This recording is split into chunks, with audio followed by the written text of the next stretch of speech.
Yo, what's up? What's going on, everybody? Hope you're doing well. Just finished filming last week's review. Now we're filming this week's review. It's crazy how quick time flies. I can't believe we're doing the third video, the third set of trades already. I feel like I only just filmed the first one. Anyway, let's go. So this week has been mad. Like emotional. Like some crazy emotional games been played. Some crazy missed trades. It hasn't been super profitable, I'll be honest with you. It's actually been, I felt like I took a massive step backwards this week. So it's been a weird one. It's been interesting for seeing what's going on in the markets and stuff. Like there's been some crazy price action and people have been banking some good wins. I just haven't been able to see these opportunities, which might be come down to my experience. It might be down to, you know, I need to put more time in the charts, blah blah. But anyway, it's just been a mad week. So, alright, let's talk about my missed trades. In fact, no, what trades have I taken this week? This week is the 28th today. 24th was Monday. So I've taken 2 trades this week. Oh my god, I don't even know what happened. Start with the first one. This was, I lost. No, it wasn't. It was break even. That's alright. Trade number 7, euro dollar. On the 25th of July, if you want to go and have a look, at 4:30 in the afternoon. So, stop loss 12, type entry risk, valid, wildcard, impulsive bear flag, was a break even, which is absolutely fine. So let's dive in. Tuesday, and entering my first trade of 3 maximum this week, rolling from the last video. You will know, set up some new rules. If you don't know those rules, go check out the other video and I'll explain further. I'm feeling a little apprehensive as I only have a limited number of trades now. And also I don't want to take a loss and ruin my monthly P&L strike rate, which I know I shouldn't really be worried about, but there you go. But I need to focus more on the fact that I'm getting involved when I feel that I should. Some level of apprehension is good. That means I'm taking the market seriously and not off-cuff guesswork. And then what I'm supposed to write here is I'm treating it like a business, and how I would do in the long run. I feel price has moved up far enough away from the hook point to not gravitate back towards it now. There's still an element that I feel perhaps I could have waited for another flag. These are learning curves and I need to try these out and see how they play out for me. I will either win, wicked, or learn, possibly better. So push down, steep flag here. I know I'm not getting involved with steep flags. 90% of the time I've been doing some data collection and every steep flag is like, no bro, I'm not getting involved with that, just leave that one alone. So steep flags, generally not getting involved with. So then it moves along, pushes down, and you've got this flag here. Now, I'm looking at it now and I'm thinking, bro, you probably shouldn't have got involved with that. This is on the 4 hour, so let's see if I move it down to a break, to the 1 hour. So that's not too bad. 1 second touch, risk entry. So I'm just looking at this, I've entered again on the 15-minute chart, so that is something I need to knuckle down on. Only if my risk appetite is there. Shouldn't really be getting involved with those. Again, need to take some more time finding the entry point, clear candle formations, definitive structures. Ideally I should have been waiting for something like these tweezer tops, more of a clear signal to think about getting involved, increase probability before committing. So got involved a little bit early maybe, should have been looking for something like this. Maybe, you know, so you've got 1, 2, little consolidation here, tweezer tops to move to the downside, break even close, happy with it to be fair. It worked as a reminder of what to work on and much better than a loss. At least I wasn't completely out, just not a trade that I'll be taking again. Moved from that tweezer top position, came down, came back up, and then the next morning it just pumped back up. So I was reading something completely wrong. We've got this formation here. I don't know what you'd call that. Is that a squeeze? What would you call this formation here? Then it comes down. I don't know why I got involved. That's a horrible little position I got involved with there. So I'm quite happy with the break even, because it's just an ugly little mess. I won't be taking something like that again. So that was break even. Not too bad. Now, trade number 8. I was very tempted not to journal this.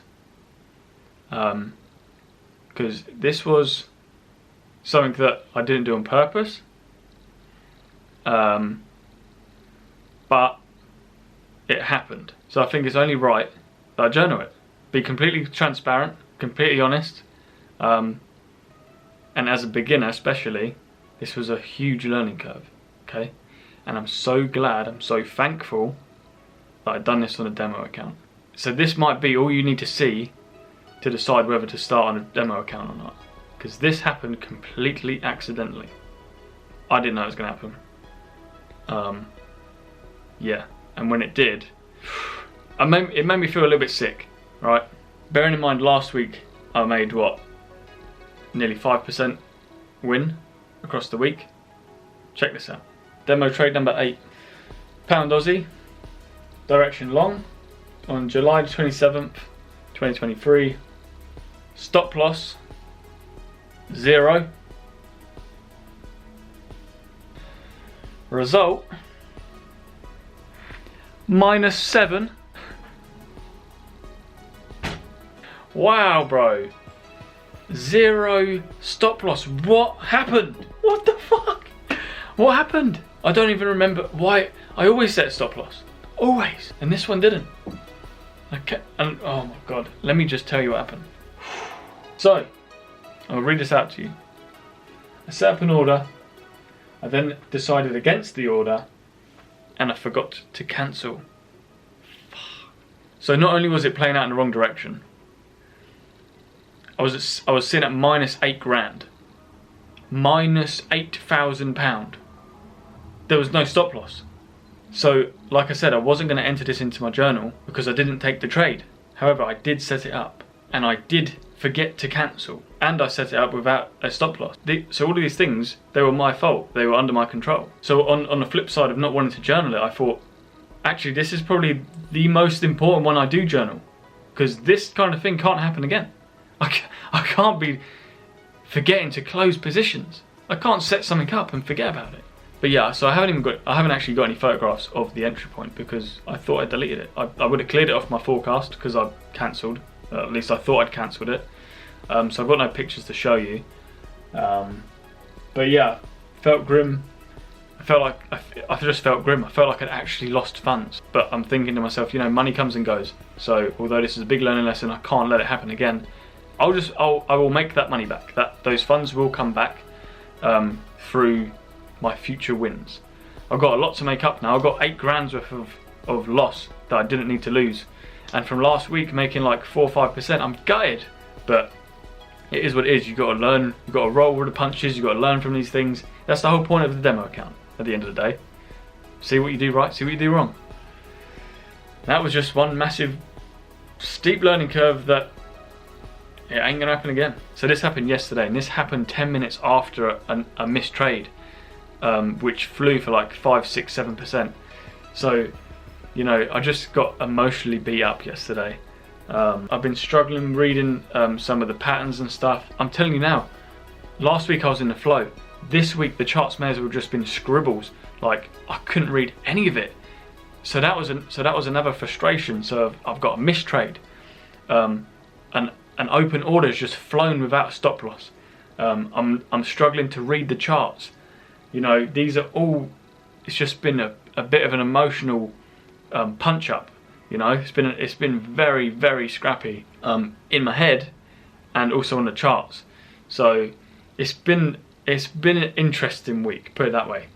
Complete contrast to last week. Every week changes. Every week is a step in this direction, that direction, up, down. You're doing all this all the time. So yeah, I felt pretty deflated after the missed trade and then the open order being 8 grand down. I just closed that one. I didn't want to risk losing anymore. It may have come back up, but I couldn't like sit there and watch it go down to 9, 10, 12. No way. I just closed it at 7. I think I closed it at 7 grand. And we'll just have to build it back up. So yeah, I don't know exactly how to overcome this other than by taking my time with entries. It was accidental. Perhaps I'll have to manage my entry order limit, manage my entry order live until it enters, as opposed to setting an entry order and leaving the charts like I have done before. Learn to become more involved with my orders and be more present. So that's sort of what I've taken away from it. So yeah, that was -7. Woo! Exciting. Just looking at charts now is 20 to 4 in the afternoon on Friday 28th of July. I'm probably going to stay out. I feel a little bit deflated this week, which I think is understandable with what's gone on. So yeah, that was a complete contrast to last week's endeavours. It's gone from, you know, patting myself on the back, I'm doing really well, to this week, what the fuck you doing? Sort it out. So yeah, a little bit of tough love for myself, a little bit of pressure, a little bit of frustration. This all comes with the gig. Cool. Right guys, I'm gonna love you and leave you. Hope you enjoyed that video. Please don't do what I've done. Just hope you can take something away, even if it just means being more present when you set up your entries. Don't set your stop loss at 0. Not that I've done it on purpose, but just be extra careful, man, because that happens way too easily. So, it's all fun and games. Thanks for watching, everybody. I'll see you guys next week. Have a good one. Take care. Bye bye.